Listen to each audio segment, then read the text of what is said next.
Hello बच्चों, आज हम पढ़ेंगे डाइवर्सिटी इन लिविंग वर्ल्ड। अब biology is the science of life forms and living processes.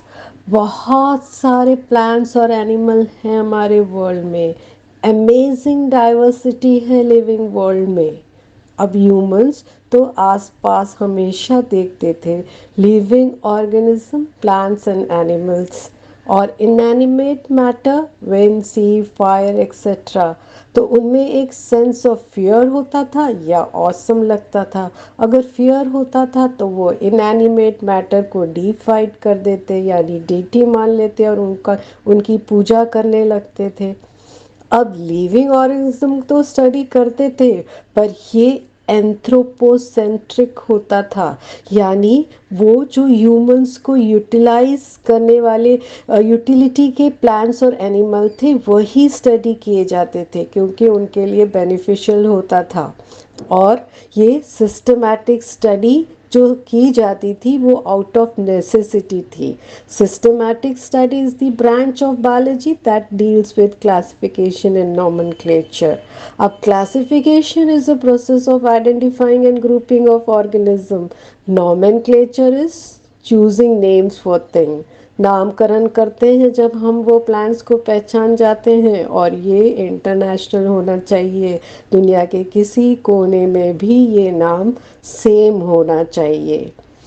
अब बिगेस्ट स्पिन ऑफ यानी सर घुमा देने वाली चीज़ ये थी कि हम जो ऑर्गेनिज्म को अलग समझते थे वो बहुत सारी सिमिलैरिटीज़ होती थी हमारे उनमें। कौन सोचा था कि कैट डॉग्स हमारे इतने सिमिलर हैं। अब ये पता तो चल गया कि हम बहुत सिमिलर हैं सब एनिमल्स से। अब हमको ये भी पता चल गया कि कंजर्वेशन ऑफ बायोडाइवर्सिटी बहुत इम्पॉर्टेंट है। क्यों? क्योंकि जो प्लांट्स और एनिमल्स हमें रोज़ हेल्प नहीं करते फिर भी हमारे एग्जिस्टेंस के लिए बहुत बेनिफिशियल है, बहुत इम्पॉर्टेंट है। तो हमको उनको भी लर्न करना बहुत ज़रूरी है। उनकी डिस्क्रिप्शन और क्लासिफिकेशन आपको पढ़ना है सब प्लांट्स और एनिमल्स की फ्रॉम टैक्सोनॉमिस्ट पर्सपेक्टिव, मतलब क्लासिफिकेशन करना है आपको। अब साइंटिस्ट बहुत इम्पोर्टेंट, इनमें सबसे ज़्यादा इम्पोर्टेंट साइंटिस्ट थे क्लासिफिकेशन के लिए on mayor, born on 5th July 1904 in Kempten, Germany. अब ये थे evolutionary biologist from Harvard University and he was Darwin of the 20th century. Darwin, असली डार्विन तो बहुत पहले स्टडी की थी ओरिजिन ऑफ स्पीशीज की, पर ये डार्विन से आगे स्टडी की है, तभी उनको Darwin of the 20th century बोला जाता है। ये आपके मल्टीपल चॉइस क्वेश्चन में आ सकता है। ये पूछ सकते हैं which of the scientist is the Darwin of the 20th century. So he is Ernst Mayr. He is one of the 100 greatest scientist of all time. मतलब अगर 100 साइंटिस्ट, इम्पॉर्टेंट साइंटिस्ट आप पूरे ज़माने के ले लोगे तो उसमें ही is one of them. Now he was given the title of Alexander Agassiz Professor of Zoology Emeritus. उनको ये टाइटल मिला था। तो टाइटल मिला था इसलिए कि अलेक्जेंडर एगासिस भी कंट्रीब्यूशन किया था सिस्टमैटिक जोलॉजी के लिए। उन्होंने बहुत इम्पोर्टेंट कंट्रीब्यूशन किया था।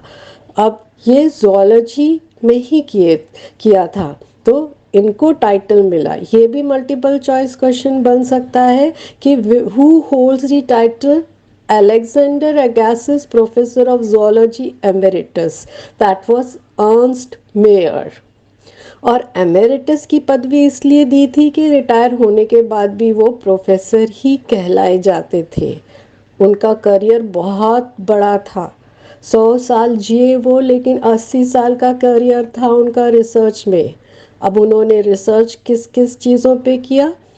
ornithology, that is study of bird, taxonomy, classification of animal, zoo geography, that is the animal in different regions, evolution, systematics, and the history and philosophy of biology.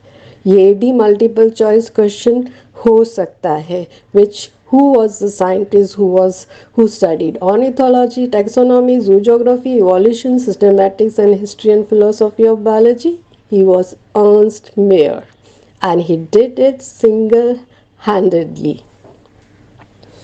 He made origin of species diversity the central question of evolutionary biology. ये भी multiple choice हो सकता है. Who was the scientist who made origin of species diversity? Origin of species तो Darwin ने लिखा है, लेकिन उनमें डाइवर्सिटी, उनमें चेंजेस होता है न्यू स्पीशीज फॉर्म होने के लिए, तो वो क्वेश्चन उनका सेंट्रल था, क्योंकि इवोल्यूशन होता है जब चेंजेस इन कैरेक्टर होते for the adaptation that leads to evolution ना। जब भी कोई साइंटिस्ट या कोई भी पहले पहले काम करता है उसको पायनियर बोलते हैं. So he pioneer the currently accepted definition of biological species. So he was the first one who accepted the definition of biological species. ये भी आपको multiple choice question में आ सकता है. Mayer was awarded 3 prizes.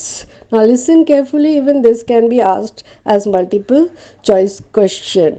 Now he was given the prizes. Listen to the prizes carefully. The Belsen Prize in 1983, International Prize for Biology in 1994, Crawford Prize in 1999. So this were the accomplishment of Ernst Mayr, and he died in the year 2004.